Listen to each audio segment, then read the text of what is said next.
I may have to throw some bloopers in here on this one. This is crazy.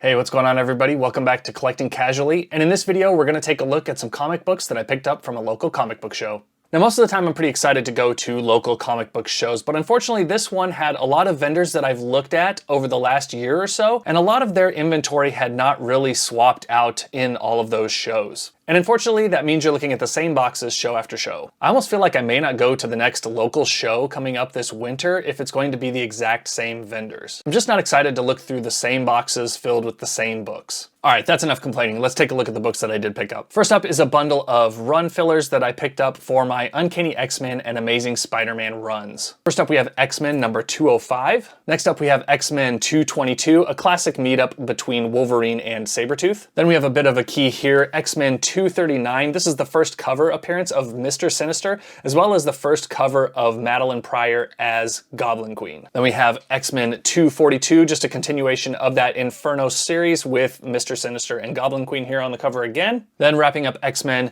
just a standard run filler, 272. All right, well, taking a look at the list right here, you can tell that I'm getting pretty close to filling up my 200s run of Uncanny X-Men. And for that run in general, I'm looking to collect issues 1 through 300.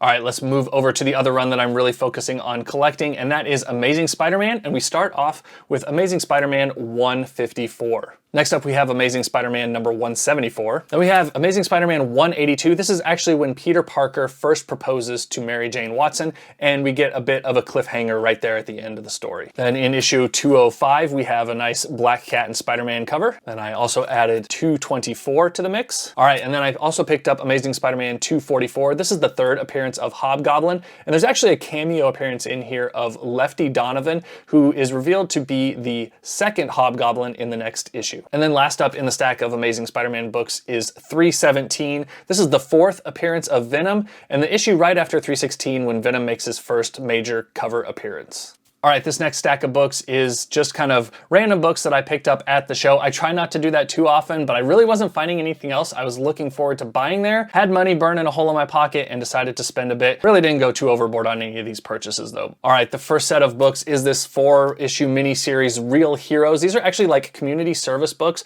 that were put out by Pizza Hut and Marvel, and they all have to do with certain storylines. This first one up is about prejudice. The second one here with Wolverine and Hulk has to do with the environment. The third one up with Captain America and others here has to do with community service. And then last up, everybody's favorite topic in issue number 4, substance abuse.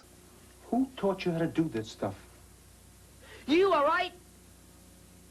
I learned it by watching you. Parents who use drugs have children who use drugs. Those are kind of like that X-Men series that I've mentioned multiple times in the past. There was that team up between Marvel and Pizza Hut, and I always pick these up. I think I picked all these up for maybe a quarter each out of the boxes, so really didn't spend much money at all on those. All right, and then I picked up issue number 2 of Splitting Image from Image Comics, just one of those parody books that they came out with in the 90s. And then I loved this Pinky and the Brain Christmas special, issue number 1. Always watched Pinky and the Brain growing up, you know, when you get home from school and things like that, so just thought this was a cool book. Again, another book I think I paid maybe 50 cents for. Then I always like these random puzzle and game books. This is Superheroes, and you could pick these up from cereal boxes or when you purchased items from General Mills. And I love how the Hulk here is like really working hard to figure out his like crossword puzzle or whatever he's working on. Just kind of cracks me up in this situation. All right, now I picked up a couple copies of this next book, and that is Miss Mystic issue number 1. It's an origin story, and the cool thing about this is that the cover, pencils, ink, and story are all done by Neil Adams.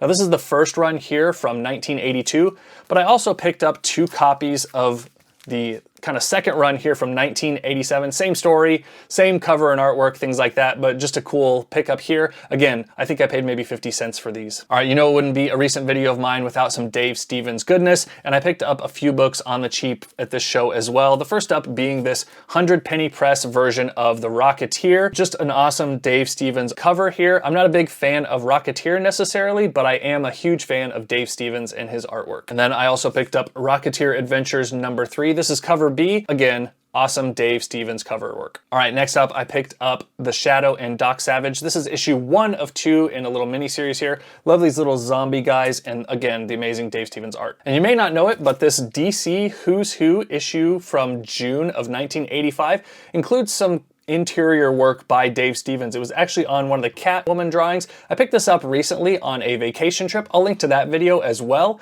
But just some awesome artwork, and if you're looking for some Dave Stevens art on the cheap, definitely check this out because it gets passed up a lot. All right, another artist I've been interested in over the last couple years is Adam Hughes, and I just happened to pick up issues 1 through 3 of Ghost. So we've got issue 1 here, number 2, and 3. And not only does this feature Adam Hughes artwork on the cover, but has interior art by him as well. All right, a couple random books here towards the end. This one does go into a run, and that is Sensational She-Hulk number 7. All right, and then I picked up this Alpha Flight number 17. We obviously have Alpha Flight and a cameo with Wolverine and the X-Men, but we also have a team up with John Byrne and Chris Claremont with this. Just an amazing duo that we had. Love to see their art and storylines put together. All right, wrapping up the haul are some pretty awesome books that I got on the cheap.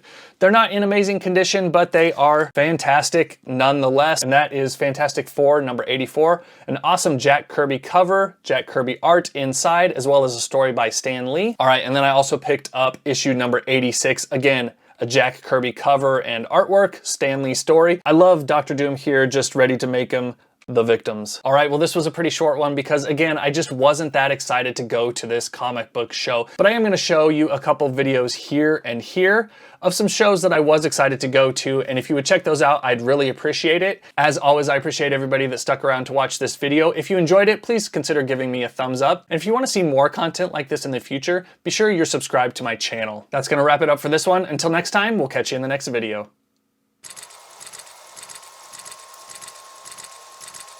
Wait, is that right? Cameo experiment? Oh my gosh. Nope. Oh my gosh. All right, and then I picked up Amazing... I don't like that either. And then last up in the amazing... Ugh. And then last up in the book...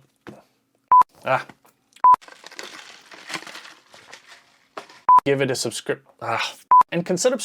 And if you enjoy... So you can see more... Oh my word.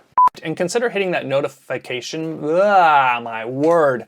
I would really love it if you would give this video a my word.